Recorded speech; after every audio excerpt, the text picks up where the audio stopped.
Right now, 94% of people are building their own prisons, one yes at a time. And the most terrifying part? They have no idea they are doing it. You woke up this morning exhausted. Not the kind of exhaustion that comes from hard work or meaningful effort, but the hollow, gnawing fatigue that comes from living someone else's life.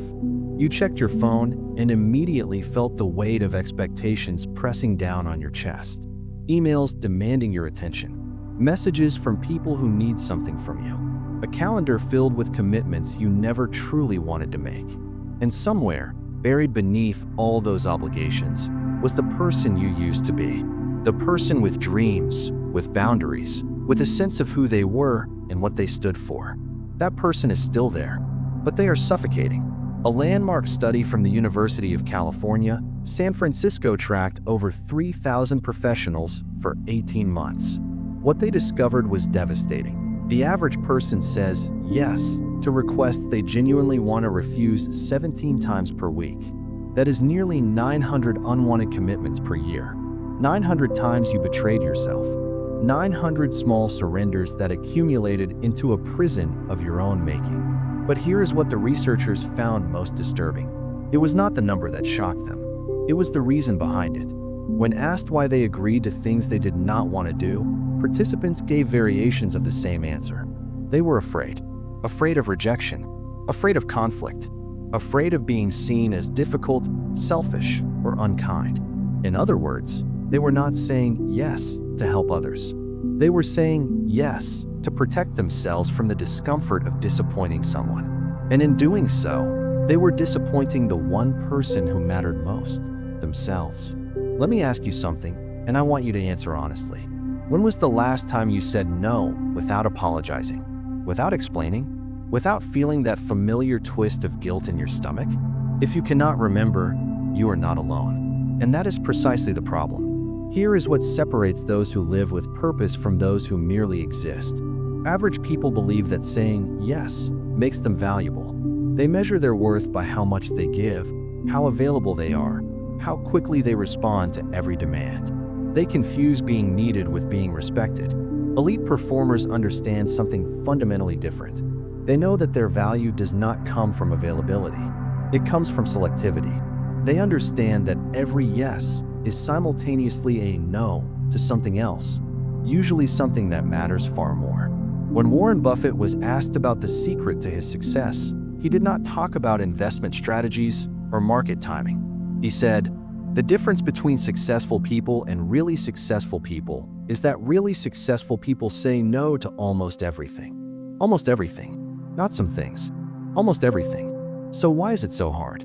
Why do intelligent, capable people like you find themselves trapped in this cycle of chronic accommodation?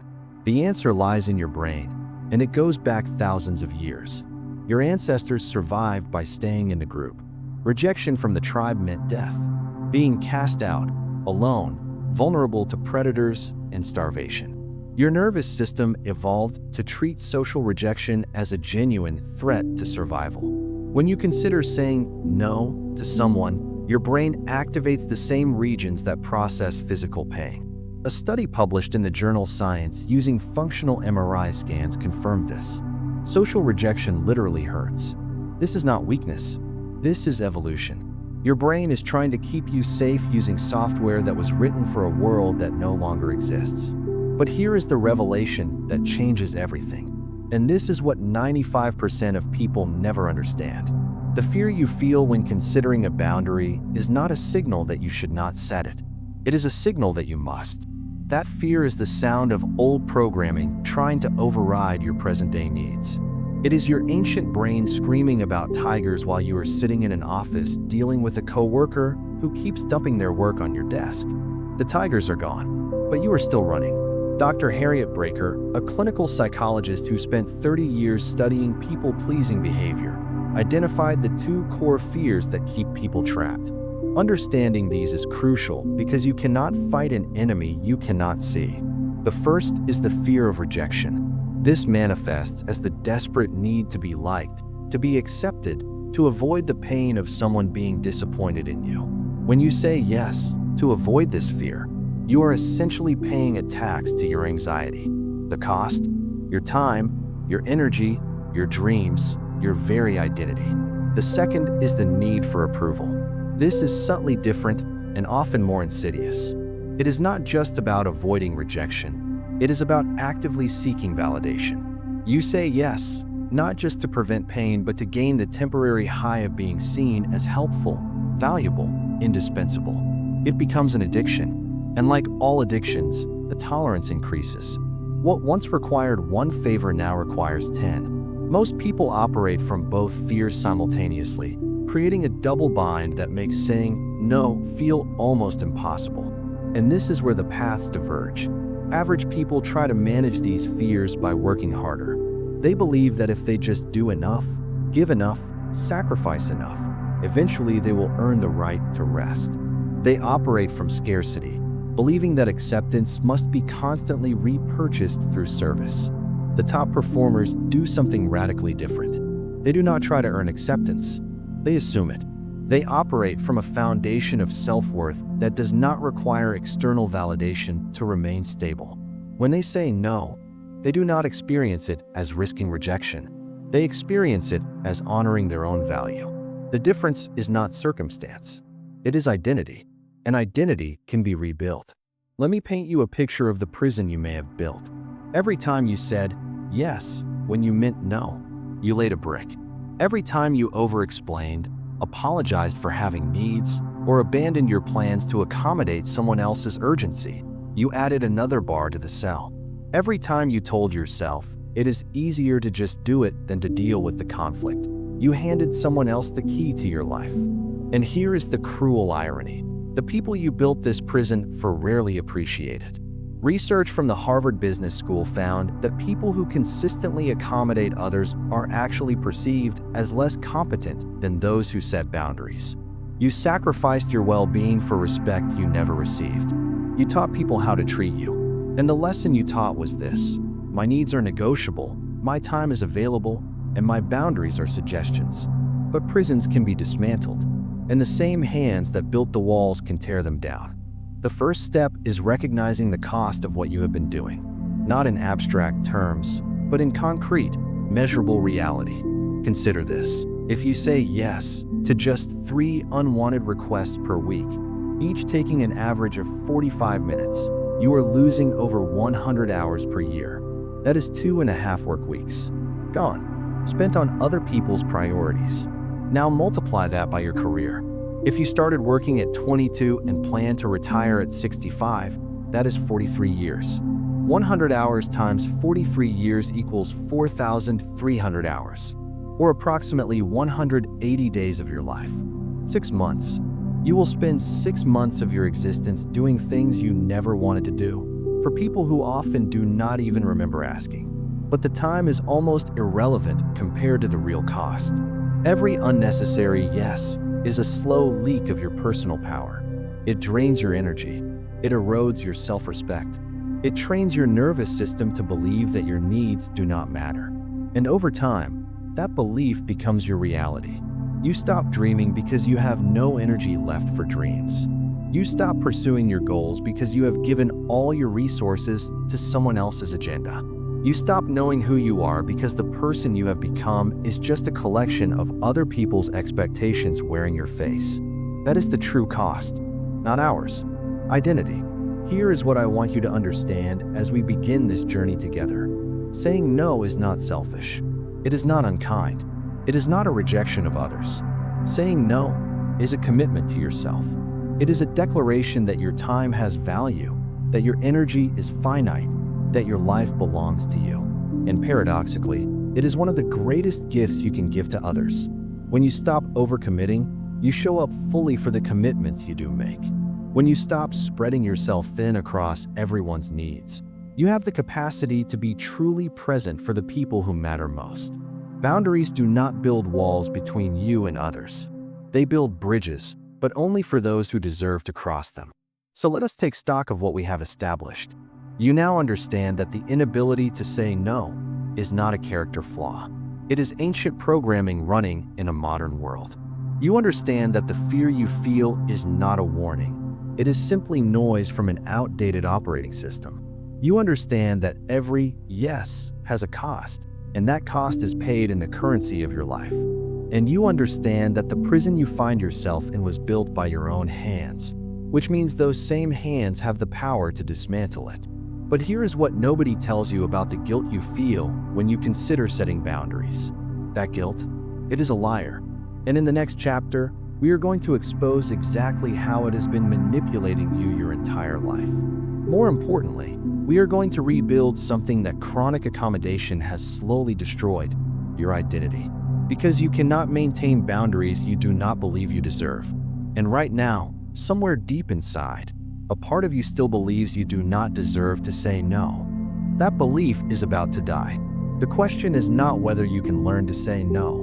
The question is whether you are ready to become the kind of person who does not need to explain themselves. If you are, turn the page.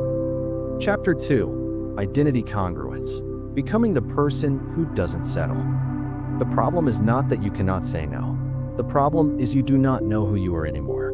Somewhere along the way, between the first time you swallowed your opinion to keep the peace and the 1000th time you abandoned your plans for someone else's emergency, you lost yourself.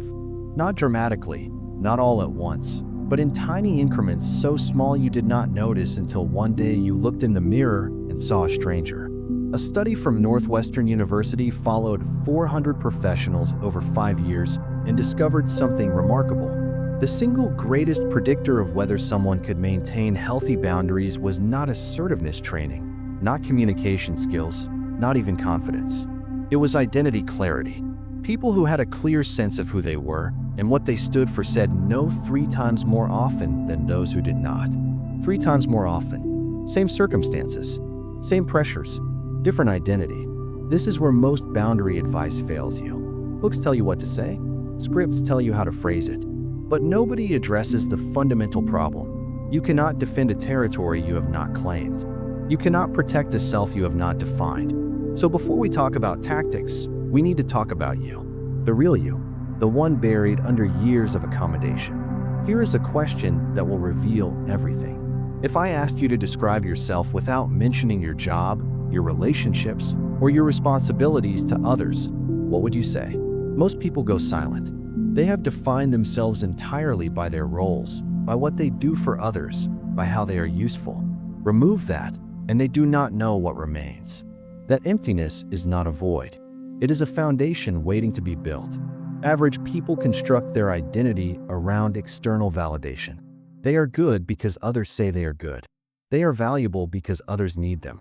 Their sense of self fluctuates with every interaction, rising when praised, crumbling when criticized. Elite performers build identity from the inside out.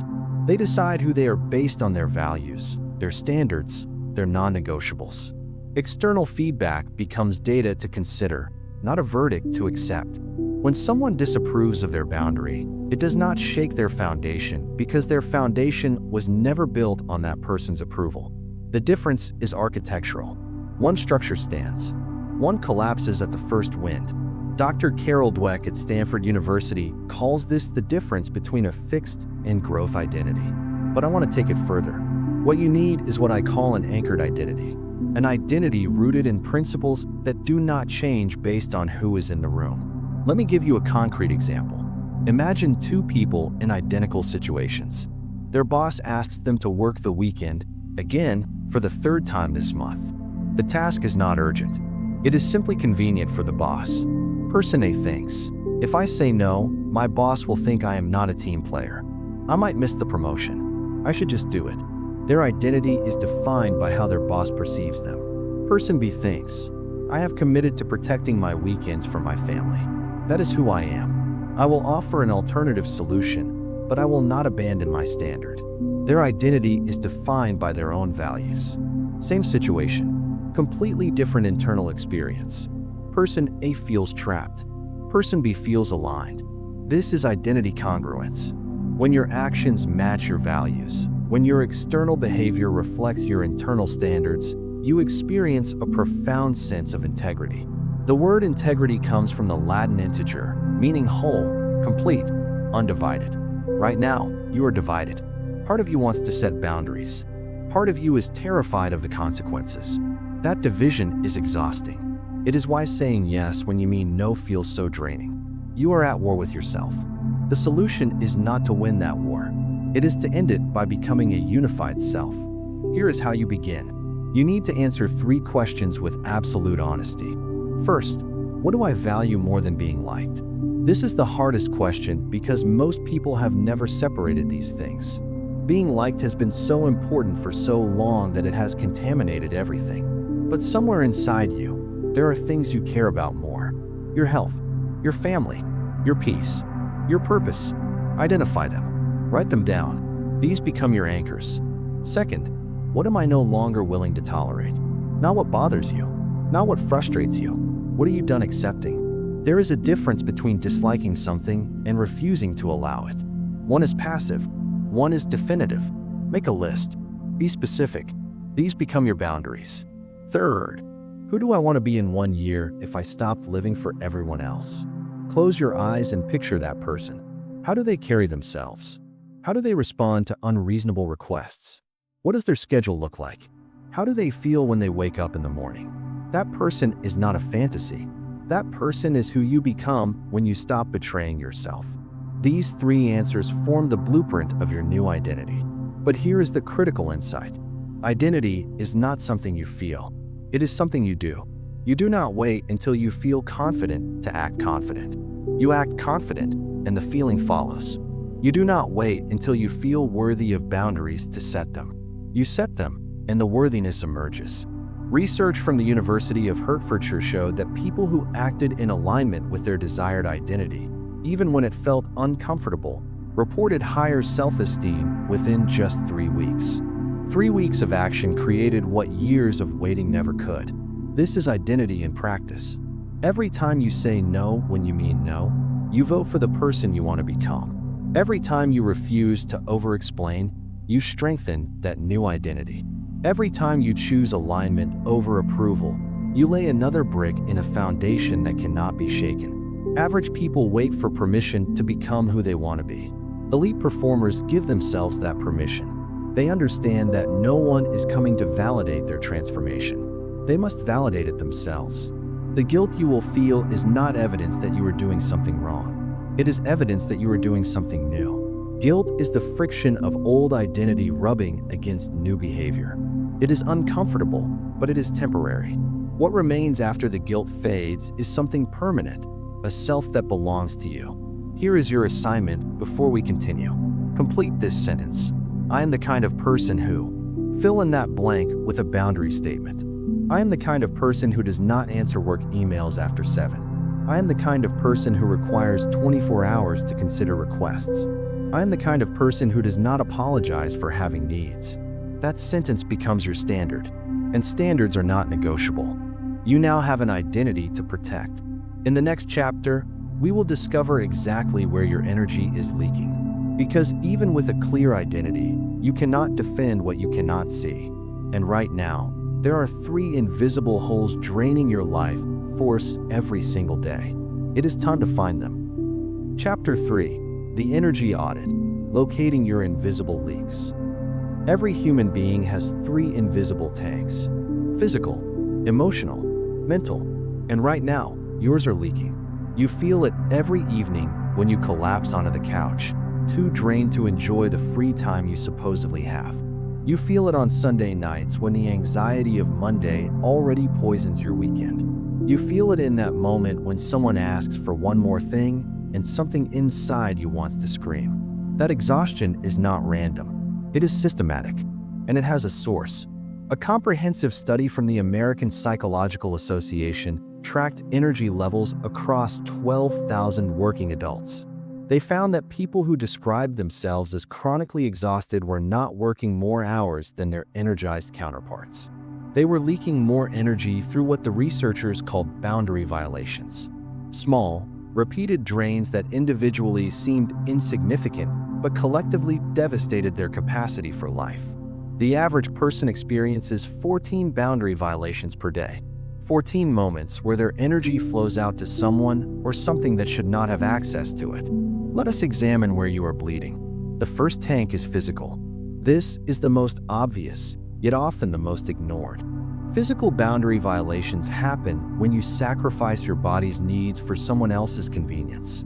You skip lunch because a meeting runs long. You stay up late finishing a project that someone else made urgent. You cancel your workout because a friend needs to talk. You say yes to plans when your body is begging for rest. Each violation seems small. One skipped meal, one lost hour of sleep, one abandoned workout, but your body keeps a perfect ledger.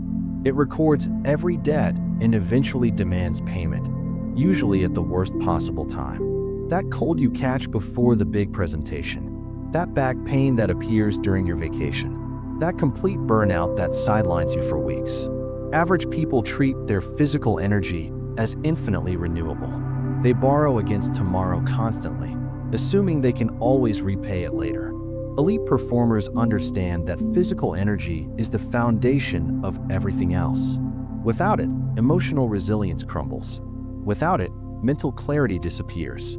They protect their sleep, their nutrition, their movement with the same ferocity they protect their bank accounts. The second tank is emotional. This is where most people hemorrhage without realizing it. Emotional boundary violations occur when you absorb feelings that do not belong to you. Your coworker complains for 30 minutes about their spouse, and you leave the conversation carrying their frustration. Your mother calls with her anxiety about your life choices, and suddenly her worry lives in your chest. Your friend dumps their drama at dinner, and you drive home feeling heavy for reasons you cannot name. This is called emotional contagion, and research from Yale University shows it happens automatically. Emotions are literally contagious. You catch them from others like a virus. But here is what most people miss. You can build immunity. The key is recognizing the difference between empathy and absorption. Empathy means understanding someone's feelings. Absorption means taking them on as your own. Empathy requires a boundary. You can witness pain without drowning in it. You can support someone without carrying their burden home. Average people pride themselves on being emotional sponges. They believe that feeling everything deeply makes them good friends, good partners, good people. What it actually makes them is depleted. Elite performers practice what psychologists call compassionate detachment. They care deeply but do not merge. They listen fully but do not absorb. They help from a position of strength, not from a position of drowning alongside the other person. The third tank is mental. This is the most insidious drain because it happens invisibly, constantly, without any external trigger. Mental boundary violations occur when you allow uninvited thoughts to occupy premium space in your mind. You replay a conversation from 3 days ago, analyzing what you should have said. You rehearse a confrontation that may never happen. You worry about problems that are not yours to solve. You carry mental lists of everyone else's needs while forgetting your own. A study from Harvard found that the average person spends 47% of their waking hours thinking about something other than what they are currently doing. Nearly half your mental energy goes to thoughts that do not serve you. Regrets about the past, anxieties about the future, concerns about other people's opinions. Mental real estate occupied by squatters who pay no rent. This is why you feel exhausted even when you have done nothing physical. Your mind has been running marathons all day, just not in any useful direction. Average people allow their thoughts to be hijacked by whoever is loudest. Their mental space is public property, open to anyone with a complaint, a demand, or an opinion. Elite performers treat their attention as their most valuable asset. They are ruthless about what gets mental access. They understand that every thought about someone else's drama is a thought stolen from their own goals.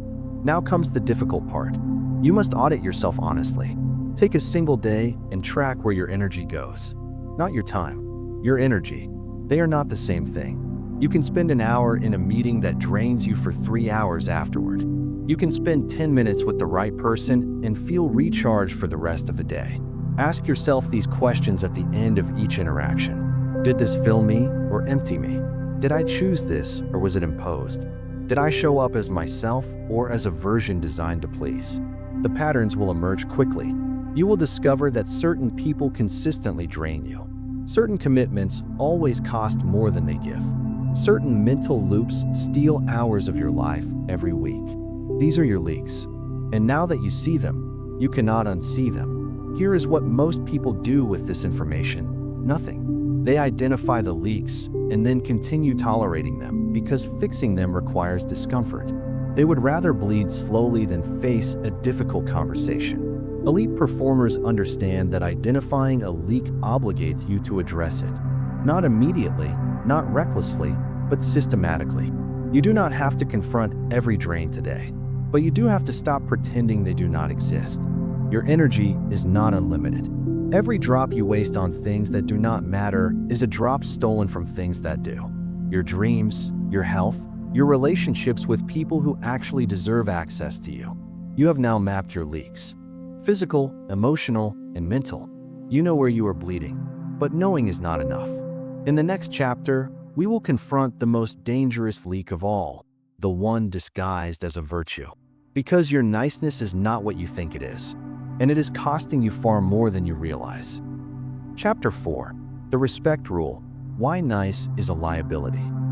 Nice people finish last, not because the world is cruel, but because nice is a strategy of weakness disguised as virtue. This will be uncomfortable to hear. You have spent your entire life believing that being nice makes you a good person. Your parents praised you for it. Your teachers rewarded it. Society told you that accommodating others was the highest form of character. They were wrong. There is a critical difference between being kind and being nice. Kindness comes from strength. It is generous, compassionate, and genuine. It has boundaries. It says yes when yes is right and no when no is necessary. Kindness respects both the other person and yourself. Niceness comes from fear. It is performative, anxious, and hollow. It has no boundaries. It says yes to avoid discomfort, to prevent conflict, to maintain an image. Niceness respects the other person's feelings at the total expense of your own. A revealing study from Columbia Business School examined how people perceive colleagues who consistently accommodate requests versus those who selectively decline. The results destroyed the nice myth entirely. Accommodators were rated as more likable, but significantly less competent, less promotable, and less worthy of respect. The people who said yes to everything were liked, but not valued. The people who said no strategically were valued and respected. Read that again. Your niceness is making people like you while simultaneously making them respect you less. This is the trap. You trade respect for approval. You sacrifice being valued for being liked. And the cruelest part is that the approval you receive is not even real. People do not actually like you more when you accommodate them endlessly. They simply find you useful. The moment you stop being useful, the likability vanishes because it was never about you. It was about what you provided. Here is what nobody tells you about respect. You cannot earn it by giving. You can only earn it by having standards.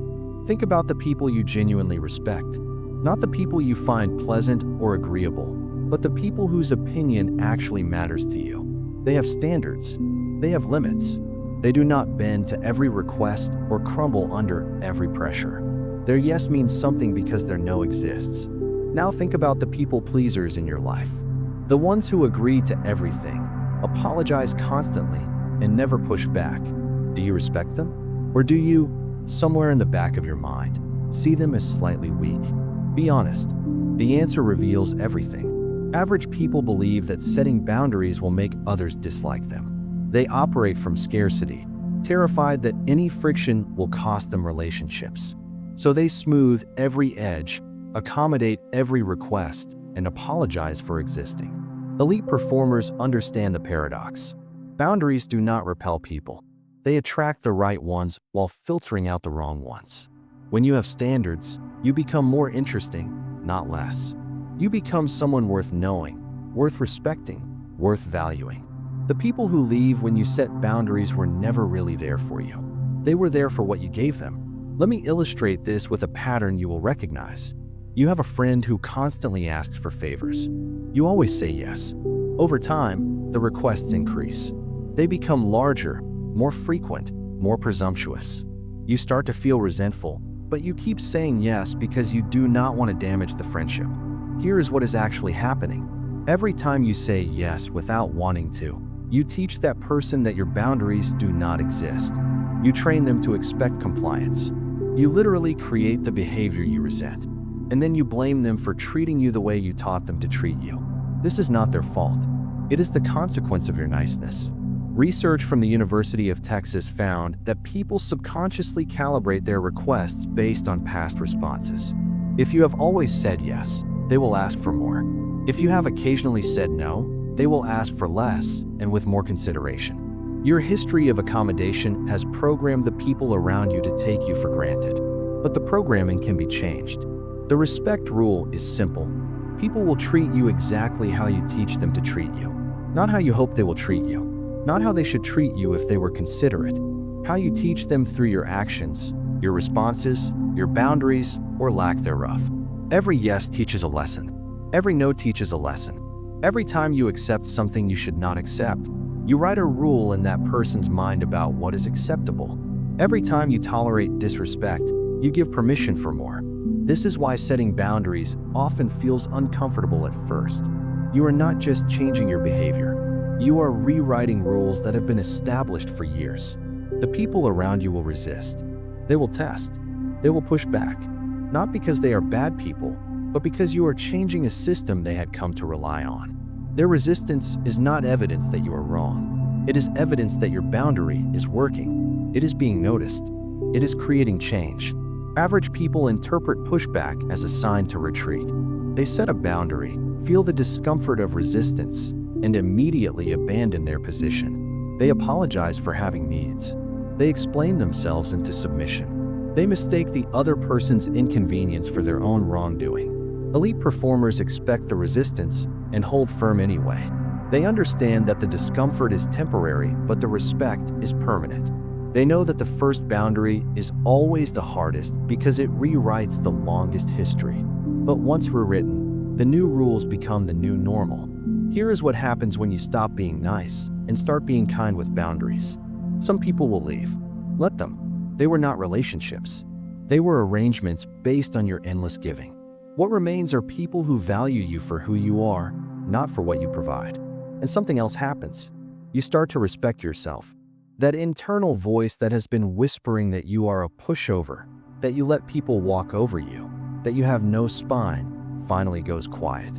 Because you have proven it wrong. You have shown yourself that your needs matter, that your standards exist, that you are worthy of the same consideration you give to others. The cost of being nice is your self-respect. The reward of having boundaries is getting it back. You now understand that niceness is not virtue, but fear in disguise. You understand that respect comes from standards, not from accommodation. In the next chapter, we go deeper into your brain. We will examine exactly why saying no triggers such intense fear, and, more importantly, how to rewire that response permanently. Because understanding the problem intellectually is not enough. You need to feel differently, and that requires changing your neurology. Chapter 5. The Psychology of No, Rewiring Your Fear Response. Your fear of saying no is not weakness. It is evolution, and it is time to override it. When you consider declining a request, something happens in your body before your conscious mind even processes the situation. Your heart rate increases slightly. Your palms may dampen. A knot forms in your stomach. These sensations arrive uninvited, automatic, and they feel like warnings. They are not warnings. They are echoes from a world that no longer exists. Neuroscientists at the University of Michigan used brain imaging to study what happens when people anticipate social rejection. They discovered that the same neural pathways that process physical pain activate when we expect disapproval. Your brain literally cannot distinguish between the threat of a predator and the threat of someone being disappointed in you. This is not a flaw. For most of human history, this response kept your ancestors alive. Rejection from the tribe meant isolation. Isolation meant death. Your nervous system evolved to treat social exclusion as an emergency because, for thousands of generations, it was. But you do not live in that world anymore. The coworker who might be annoyed by your boundary cannot banish you to die alone in the wilderness. The friend who might be disappointed cannot remove your access to food and shelter. The family member who might disapprove cannot exile you from survival. The threat is imaginary, but your body responds as if it is real. This is the gap you must close, not by eliminating the fear, which is impossible, but by changing your relationship to it, by understanding that the alarm is outdated, by learning to feel the fear and act anyway. Dr. Susan Jeffers spent decades researching fear responses and discovered a counterintuitive truth. The fear never goes away. People who regularly set boundaries still feel discomfort. The difference is they have learned that the discomfort is not dangerous. They feel the resistance and move forward regardless. Average people interpret fear as a stop sign. They feel the anxiety of potential rejection and conclude that they should not proceed. They treat their nervous system's alarm as wisdom, not realizing that the alarm was calibrated for threats that no longer exist. Elite performers interpret fear as information, not instruction. They feel the same anxiety, but recognize it as outdated programming. They acknowledge the sensation without obeying it. They have learned, through repeated experience, that the catastrophe their body predicts almost never materializes. Here is what actually happens when you say no. In the moment, there may be surprise. There may be mild disappointment.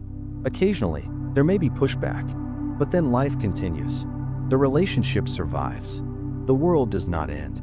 And you have just proven to your nervous system that the danger was imaginary. Each time you do this, you rewire your brain. Neuroscientists call this extinction learning. The fear response weakens when the predicted catastrophe repeatedly fails to occur. Your brain updates its threat assessment. What once triggered alarm begins to trigger only mild discomfort. What once felt impossible begins to feel merely uncomfortable. But this rewiring requires action. You cannot think your way to courage. You must act your way there. Stanford researchers studying anxiety found that exposure is the only reliable method for reducing fear responses. Not visualization, not positive thinking, not understanding the fear intellectually. Exposure, actually doing the thing that frightens you in graduated doses until your nervous system learns that survival is not at stake. This means you must start saying no. Not perfectly, not without fear, not in the highest stakes situations first, but somewhere, anywhere. You must give your brain evidence that boundaries do not equal death. Start small. Decline a minor request that you would normally accept out of habit. Notice that nothing terrible happens. Let your nervous system register the absence of catastrophe. Then do it again and again. Each repetition weakens the fear circuit and strengthens the boundary circuit. Here is a technique that accelerates this rewiring. When you feel the fear of saying no, pause and ask yourself one question. What is the actual worst-case scenario? Not the vague sense of doom. The specific, concrete outcome you are afraid of. They might be annoyed. They might think less of me. They might not ask me again. Now examine that outcome. Is it survivable? Is it permanent? Is it actually worse than the alternative of betraying yourself again? Almost always, the answer is no. The worst-case scenario is temporary discomfort. The worst case of not setting the boundary is permanent self-abandonment. When you frame it this way, the choice becomes clear. Average people fear the discomfort of boundaries more than the destruction of endless accommodation. They choose slow erosion over momentary friction. They sacrifice their future selves to protect their present comfort. Elite performers fear self-betrayal more than social friction. They understand that every avoided boundary is a vote against their own worth. They would rather feel the brief sting of someone's disappointment than the chronic ache of living inauthentically. There is another layer to this psychology that most people never consider. Your fear of rejection is not just about the other person.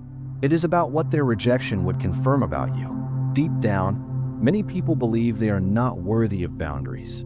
They believe that their needs are less important, that their time is less valuable, that they must earn the right to say no through endless service. When they consider setting a boundary, they are not just afraid of the other person's reaction. They are afraid of confronting their own belief that they do not deserve to have limits. This is why identity work comes before boundary work.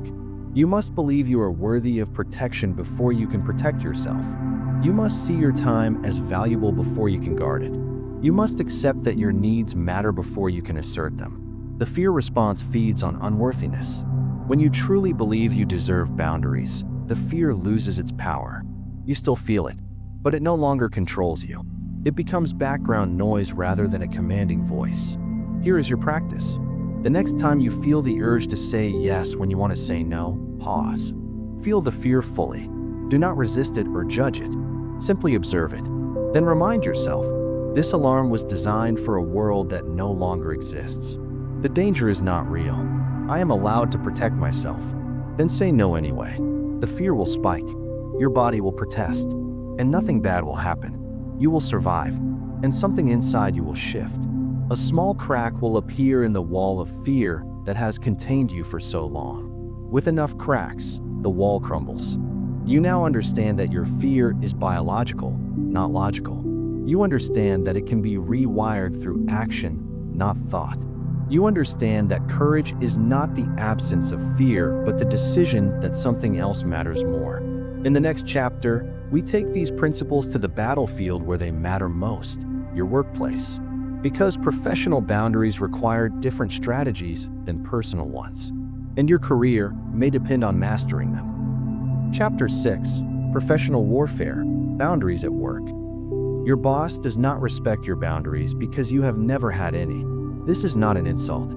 It is a diagnosis, and understanding it is the first step toward professional liberation. The workplace is where boundaries go to die. There is an unspoken assumption that employment means unlimited access to your time, your energy, your life. Emails at midnight, meetings that could have been messages, projects dumped on your desk because you have proven yourself reliable, which is another word for exploitable. A Gallup study of over 7,000 professionals found that employees with weak boundaries were 63% more likely to experience burnout. But here is the finding that should alarm you. They were also 40% less likely to be promoted.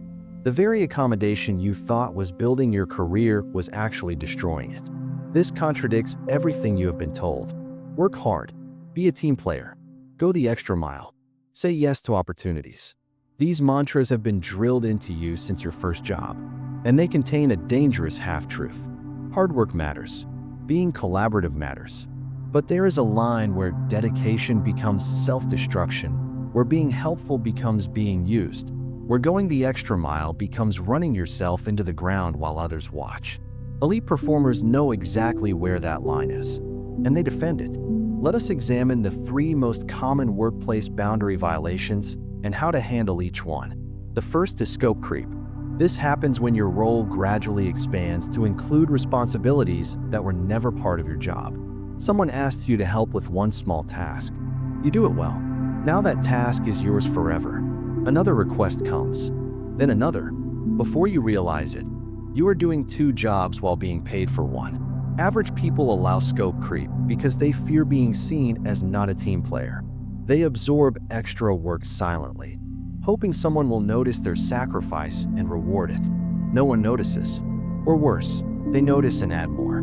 The solution is not to refuse all requests. It is to make the expansion visible and negotiated.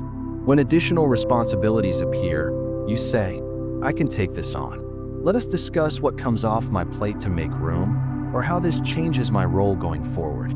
This is not confrontational. It is professional. It acknowledges reality. Your time is finite, and trade-offs must be made. The second violation is the culture of urgency. Everything is urgent. Every email demands immediate response. Every request is framed as critical.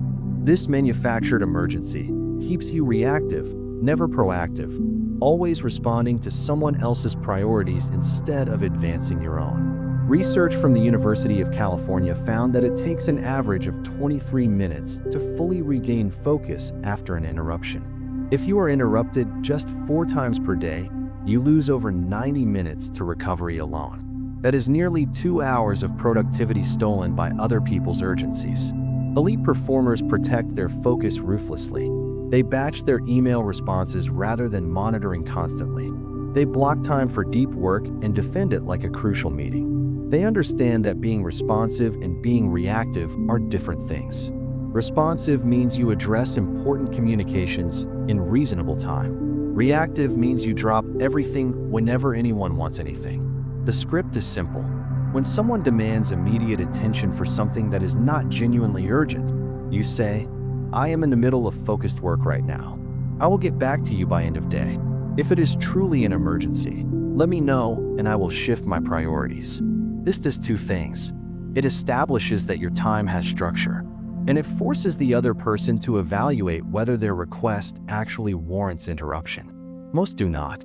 The third violation is the toxic colleague or demanding boss.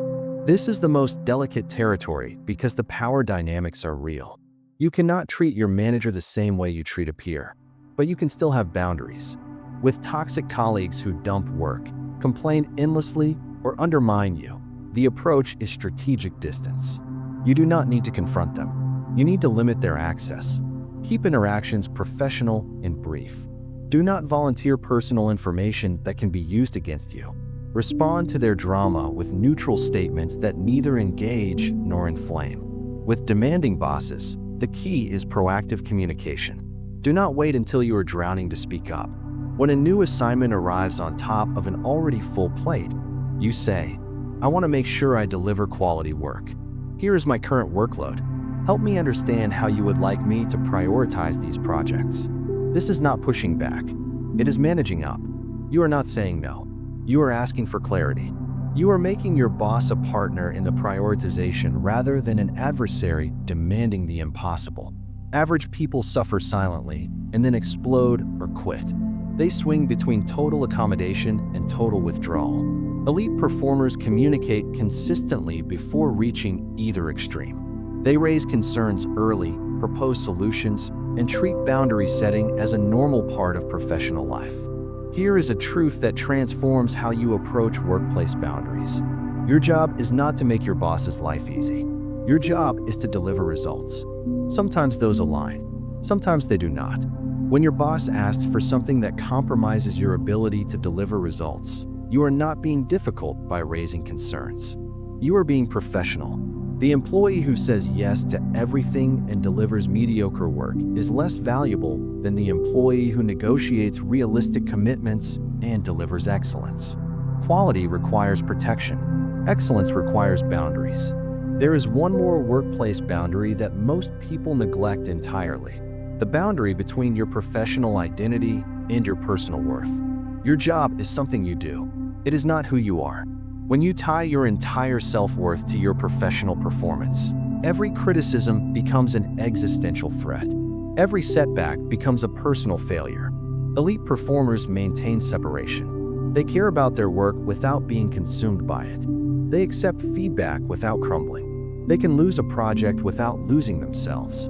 This psychological boundary is invisible but essential. You now have strategies for the three major workplace violations: scope creep, urgency culture, and difficult people. You understand that professional boundaries are not career limiters, but career enablers. But work is only half the battlefield. The other half is closer to home, where the people are dearer and the stakes feel higher. In the next chapter, we address the hardest boundaries of all, the ones with family and friends. Because the people who love you can also be the people who drain you most. Chapter 7. The domestic front, family and friends. The people who drain you most are often the ones you love most. This is the cruel paradox of personal boundaries. With strangers, saying no is uncomfortable but manageable. With colleagues, it is challenging but professional. With family and close friends, it feels like betrayal. Your mother calls with advice you did not ask for, wrapped in guilt you did not earn. Your sibling expects you to solve problems they created. Your oldest friend assumes your time belongs to them because it always has. Your partner's needs somehow always eclipse your own. These are not bad people. They love you, and you love them. That is precisely what makes boundaries so difficult. You are not protecting yourself from enemies. You are establishing limits with people who matter. A study from the University of Minnesota examined boundary patterns in close relationships over 15 years. They discovered that relationships without boundaries did not become closer. They became more resentful. The people who never said no to family accumulated silent frustrations that eventually poisoned the connection. The people who maintained loving limits reported deeper intimacy and less conflict over time. Boundaries do not damage relationships. They preserve them. But there is a specific challenge with family that does not exist elsewhere. History. Your family has known you since before you had boundaries. They have decades of experience with a version of you that said yes to everything. When you change, they will resist, not because they are malicious, but because you are disrupting a system that worked for them. This resistance is predictable. Expect it. Plan for it. Do not let it convince you that you are wrong. The first family boundary challenge is the guilt trip. This is the weapon of choice for family members who benefit from your lack of limits. When you decline a request, they do not argue with your reasoning. They attack your character. You are selfish. You have changed. You do not care about family anymore. Average people crumble under guilt trips because they confuse guilt with wrongdoing. They feel guilty, so they assume they must have done something wrong. This is a logical error. Guilt is an emotion, not evidence. You can feel guilty while being completely justified.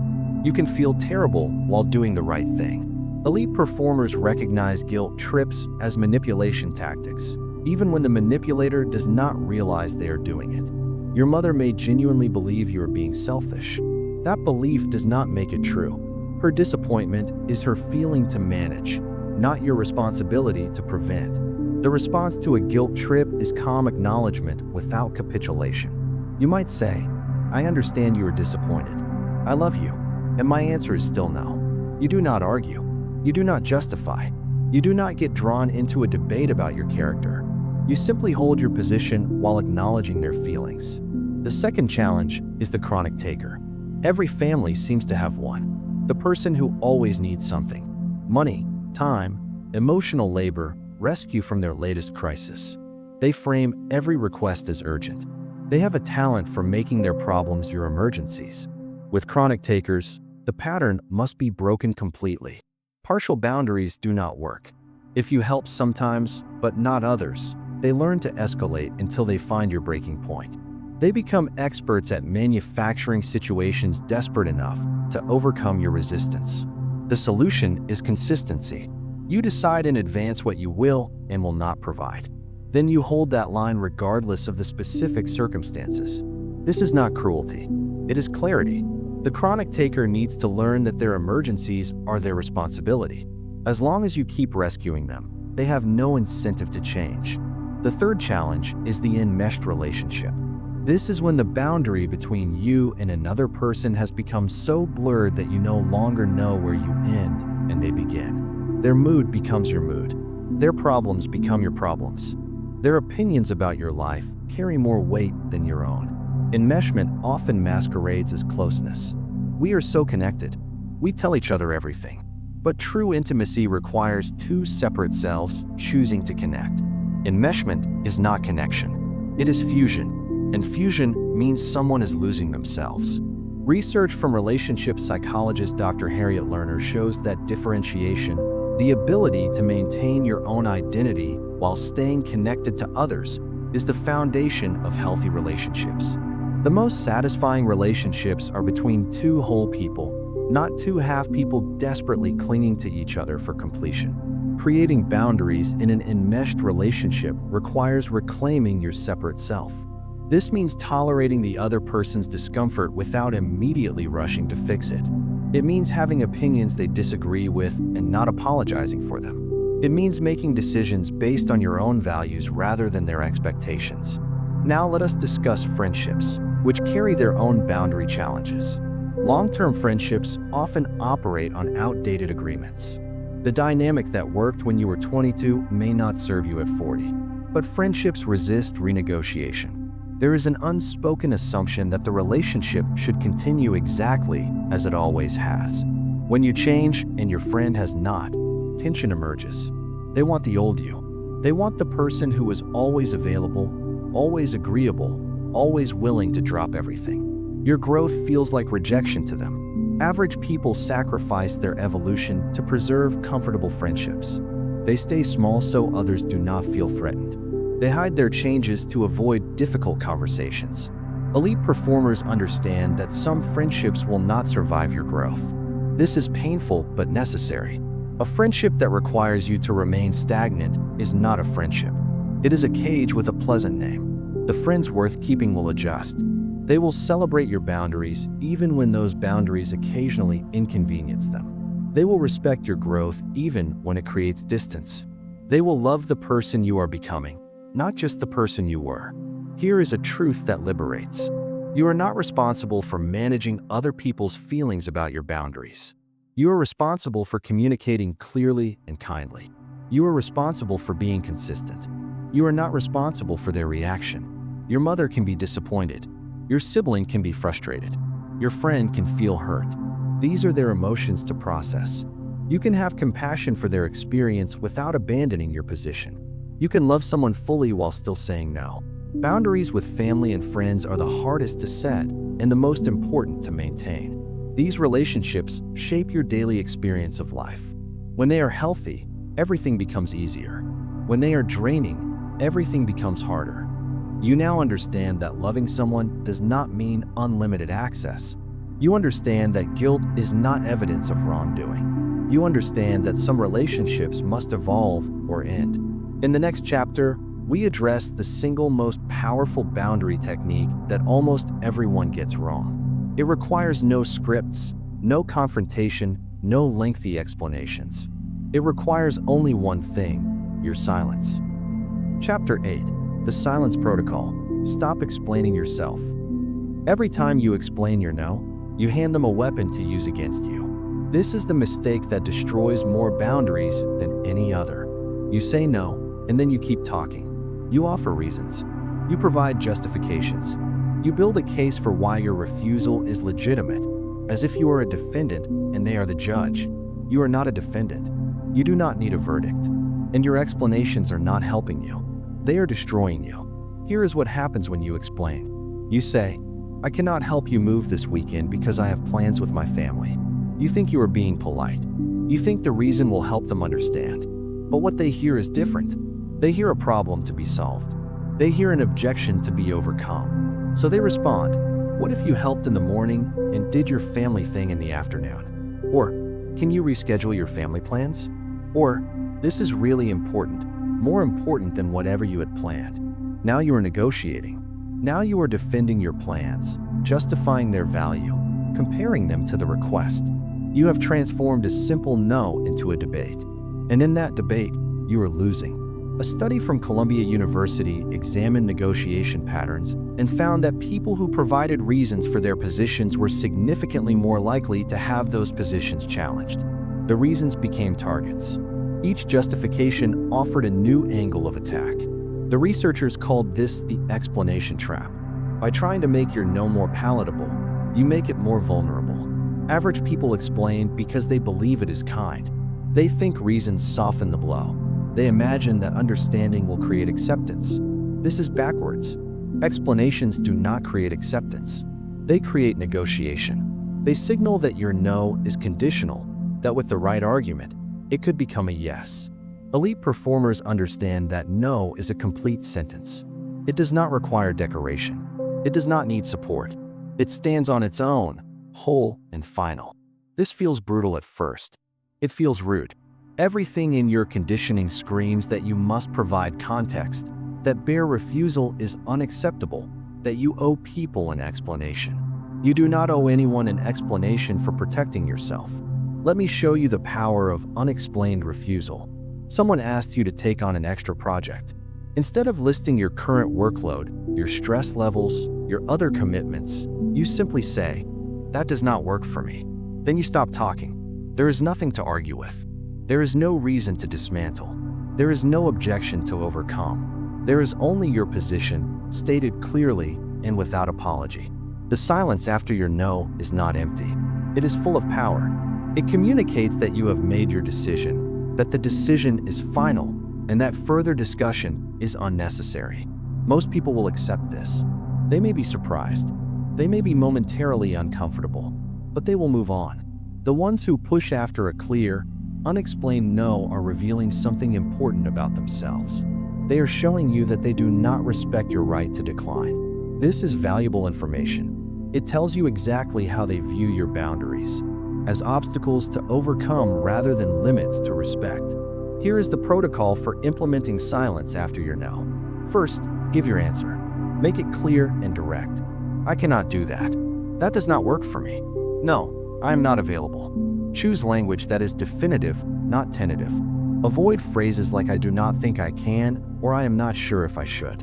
These invite persuasion. Second, stop talking. This is the hardest part. Your instinct will be to fill the silence. Resist it. Let the silence sit. Let them process. Let your no stand without support. Third, if they ask why, you have options. You can offer a brief, non-specific response. "It just does not work for me." You can redirect. "I appreciate you thinking of me, but my answer is no." Or you can simply repeat your position. "As I said, I cannot do that." What you must not do is provide specific reasons that can be argued with. The moment you say "because," you have opened a door you meant to close. There is a psychological principle at work here. When you over-explain, you communicate low status. You signal that you need their approval for your decision. You position yourself as subordinate, requiring permission to have limits. When you state your boundary without justification, you communicate high status. You signal that your decision is valid simply because you made it. You position yourself as an equal or higher, someone whose choices do not require external validation. Research on perceived confidence found that people who explained less were rated as more competent, more authoritative, and more trustworthy. The explanations intended to make you seem reasonable actually made you seem uncertain. Average people fear that silence will be interpreted as rudeness. They would rather be seen as nice than as strong. They sacrifice respect to maintain likability. Elite performers understand that brief discomfort is the price of lasting respect. They would rather someone be momentarily surprised by their directness than permanently convinced they can be talked out of their boundaries. Now, there are exceptions. In professional contexts, some explanation may be necessary for political reasons. With people you deeply trust, sharing your reasons can build intimacy. The protocol is not about never explaining anything to anyone. It is about recognizing that explanation is optional, not obligatory. The default should be silence. Explanation should be a conscious choice, not an automatic reflex. Here is a practice to build this skill. For 1 week, challenge yourself to cut every explanation in half. If you normally give 3 reasons, give 1. If you normally give 1 reason, give none. Notice what happens. Notice that relationships survive. Notice that the world continues. Notice that you feel stronger. The silence after your no is where your power lives. It is the space where your boundary solidifies from a request into a fact. It is the moment where you stop asking for permission and start declaring your reality. You have now learned the most counterintuitive boundary technique. Less is more. Silence is strength. No needs no explanation. In the next chapter, we address timing. Because knowing what to say matters less than knowing when to say it. There is a 5-second window where boundaries live or die. Miss it, and you have already lost. Chapter 9, the 5-second boundary rule. You have 5 seconds. After that, your brain talks you out of it. This is not metaphor. This is neuroscience. When a request arrives that requires a boundary, you have a tiny window where action is possible. Miss that window, and your mind floods with objections, fears, and rationalizations. The longer you wait, the harder it becomes. Researcher Mel Robbins documented this phenomenon extensively. The brain's prefrontal cortex, the part responsible for decision-making and impulse control, has a bias toward inaction. It prefers the familiar, the safe, the path of least resistance. When you hesitate, you give this part of your brain time to build a case against change. Within 5 seconds, your mind generates reasons not to set the boundary. They will be upset. It is not that big a deal. I can do it just this once. Maybe I am overreacting. Each passing second adds another argument to the pile until the weight becomes impossible to overcome. This is why you have said yes so many times when you meant no. Not because you lack the knowledge, not because you did not understand boundaries, but because you hesitated, and hesitation invited your fear to take control. The 5-second rule works like this. The moment you recognize that a boundary is needed, you count backward. 5, 4, 3, 2, 1. Then you speak. You do not wait for confidence. You do not wait for the perfect words.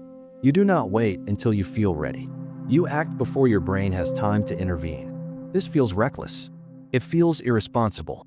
Every instinct tells you to think it through, to consider the implications, to be certain before you speak. But you have been thinking it through your entire life. And where has that gotten you?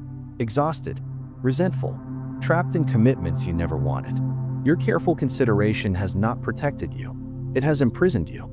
Average people believe that good decisions require extensive deliberation. They think that waiting leads to better outcomes. In many areas of life, this is true, but boundary decisions are different. With boundaries, waiting does not lead to wisdom. It leads to capitulation. Elite performers understand that boundary decisions must be made quickly because delay favors the status quo. Every second you wait is a second where old patterns gain strength. Every moment of hesitation is a moment where your conditioning reasserts control. The 5-second rule interrupts this pattern. It creates a bridge between knowing and doing. It transforms intention into action before resistance can mobilize. Let me walk you through how this works in practice. Someone approaches your desk with a request. You immediately recognize this as something you do not want to do and should not agree to. In the old pattern, you would hesitate. You would listen politely. You would feel the pressure building. You would watch yourself say yes while internally screaming no. In the new pattern, you recognize the boundary moment and begin counting. 5, 4, 3, 2, 1. Then you respond. Thank you for thinking of me, but that does not work for me. The words are out before your fear can silence them. The response does not need to be perfect. It does not need to be eloquent. It only needs to exist. You can refine your language over time. What matters now is breaking the hesitation habit. Here is a critical insight. The counting is not about finding courage. It is about outrunning fear. You are not waiting to feel brave. You are acting before fear can fully activate. By the time your anxiety catches up, your boundary has already been stated. The hardest part is already done. Research on habit formation from University College London found that the moment of decision is the most vulnerable point in any behavioral change. If you can push through that moment, momentum carries you forward. If you stall at that moment, old patterns pull you back. The 5-second countdown creates urgency. It gives you a task to focus on instead of your fear. It transforms an overwhelming emotional decision into a simple mechanical action. Count, then speak. Count, then speak. There is another dimension to timing that matters. The speed of your response communicates something beyond the words. A quick, clear no signals confidence. A delayed, hesitant no signals uncertainty and invites pressure. When you respond immediately, you communicate that your boundaries are not up for discussion. When you delay and deliberate visibly, you communicate that you might be persuaded. People read these signals unconsciously and adjust their approach accordingly. Average people delay because they want to appear thoughtful and considerate. They believe that immediate refusal seems rude, but what they actually communicate is weakness. Their hesitation becomes an invitation for others to push harder. Elite performers respond quickly because they have already done the thinking. They know their values. They know their limits. They know what they will and will not accept. When a request falls outside those boundaries, no additional consideration is needed. This is why the identity work from earlier chapters matters so much. When you are clear on who you are and what you stand for, boundary decisions become obvious. You are not calculating each situation from scratch. You are simply applying your predetermined standards to the current moment. The 5-second rule also protects you from a dangerous trap, the conditional yes. This is when you hesitate, feel the pressure, and agree to something while adding conditions. I can do it, but only if you help me. I will say yes this time, but next time I cannot. These conditional agreements almost always backfire. The conditions get forgotten. The help never materializes. You end up with the full burden of something you never wanted. The conditional yes is just a delayed no that costs you more. A clean, immediate no prevents this. It closes the door before negotiations begin. It protects you from your own tendency to compromise when pressured. Here is your practice. For the next 3 days, commit to the 5-second rule for every boundary situation. It does not matter how small. Someone asks you to do something you do not want to do. 5, 4, 3, 2, 1. Then respond. You will feel the discomfort. You will want to hesitate. Count anyway. Respond anyway. Let the discomfort exist without obeying it. After 3 days, Review what happened. Notice that the world did not end. Notice that relationships survived. Notice that you feel something unfamiliar, the quiet satisfaction of honoring yourself in real time. You now have a tool for the moment of truth. 5 seconds between the request and your response.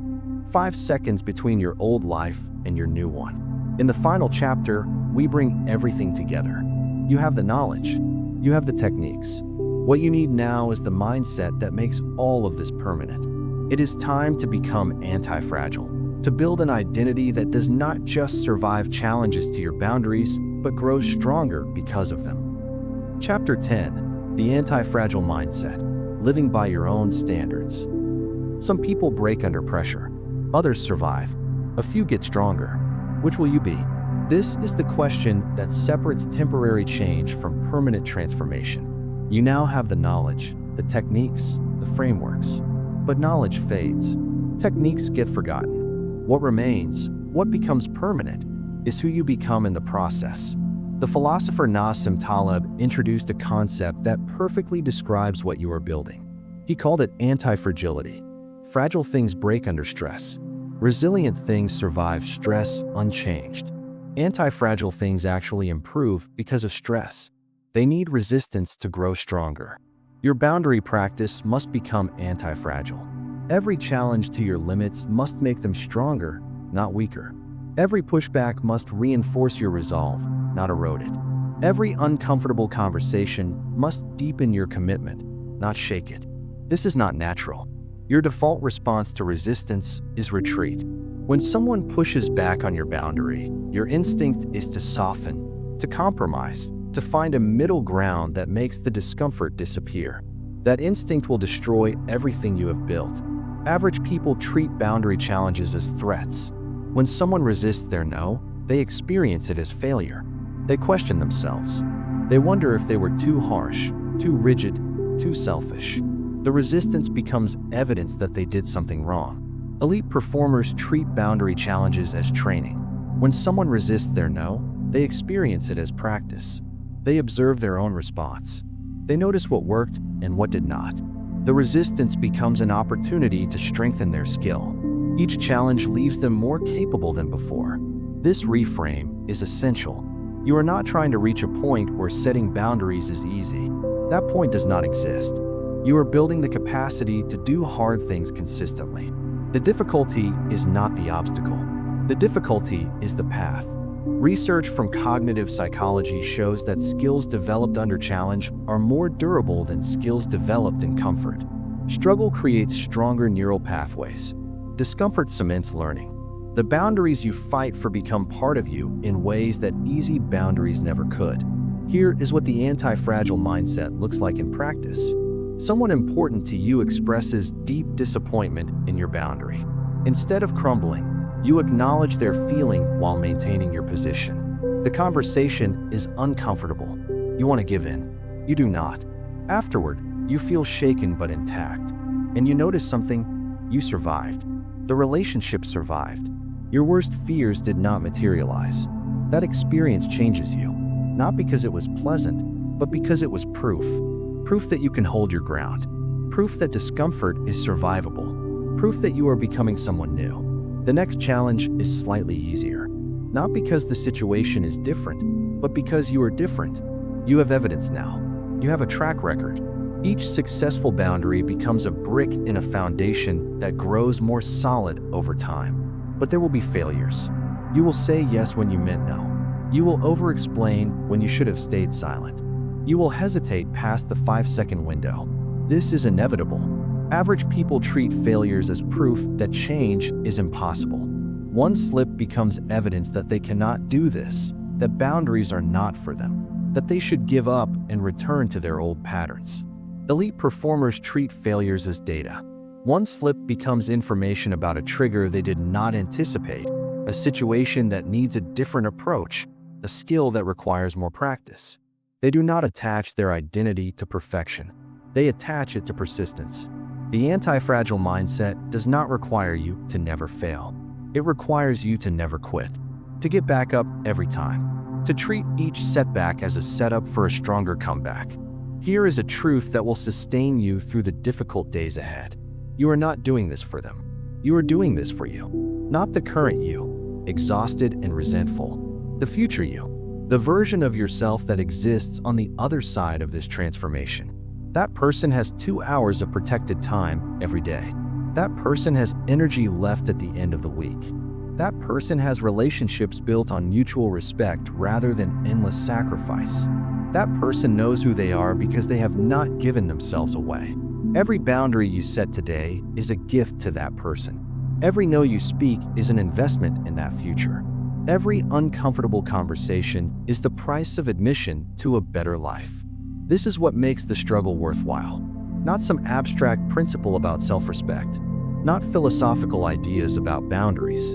The concrete reality that your daily existence will improve. You will feel better. You will have more. You will be more. Let me remind you of where you started. You were exhausted from living everyone else's life. You were resentful from giving without receiving. You were lost because you had defined yourself entirely through service to others. Now you understand that the inability to say no was evolution, not weakness. You have identified where your energy leaks. You know that niceness is a liability and respect comes from standards. You have rewired your fear response. You have strategies for work and home. You have the silence protocol. You have the 5-second rule. You have everything you need. What remains is the commitment. Not the commitment to be perfect, the commitment to keep going, to treat every day as practice, to measure success not by the absence of struggle, but by your response to it. You will teach people how to treat you, not through words, but through consistent action over time. They will learn that your no means no. They will learn that your time has value. They will learn that you are someone worthy of respect. Some will resist this new reality. Some will prefer the old you, the one who gave endlessly and asked for nothing. Those people will either adapt or fade from your life. Either outcome is acceptable. You are not building boundaries to keep specific people. You are building boundaries to keep yourself. Here is your final instruction. Do not wait until you feel ready. You will never feel ready. The confidence you seek comes after the action, not before. You must do the thing to become the person who does the thing. Start today, not tomorrow, not Monday, not when circumstances improve.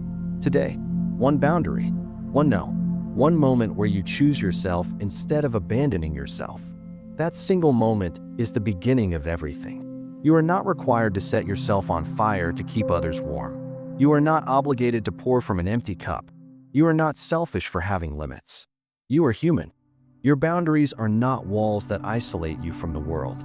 They are filters that ensure only what deserves access to your life receives it. They are not a rejection of others. They are a profound commitment to yourself.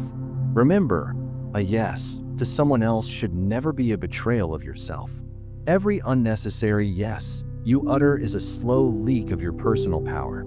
The art of saying no is not about becoming cold or uncaring. It is about becoming whole. It is about having something left to give to the people and purposes that truly matter. It is about living your own life instead of being consumed by everyone else's. The world will adjust to your new standards. Those who don't were never meant to be in your future. Your time is a non-renewable resource. Stop spending it like it's infinite. Stop treating your energy like an open bank account that anyone can withdraw from. Stop apologizing for existing in a way that doesn't serve others' convenience. You are the CEO of your time, and it's time to start firing the habits and people who drain your soul. Remember, the only people who get upset when you set boundaries are the ones who benefited from you having none. You are not required to set yourself on fire to keep others warm. Your no is not an act of war. It is an act of self-preservation. You came to this book exhausted. You leave it equipped. Knowledge without application is just a different form of distraction. This is not the end. This is the beginning. Silence your inner critic and sharpen your resolve. The respect you seek from others must first be a reflection of the respect you give yourself. Your boundaries are waiting to be built. Your life is waiting to be reclaimed. Your future self is waiting to thank you for what you do next. Peace is not something you find. It is something you protect with the word no. True freedom begins the moment you realize you don't owe anyone an explanation for your standards. If you feel the weight of guilt, remember that it is simply the sound of your old habits trying to pull you back into the cage. The only question remaining is simple. Will you start today? Because if you don't draw the line, the world will draw it for you, and it won't be in your favor. Now go build the life you deserve, one no at a time.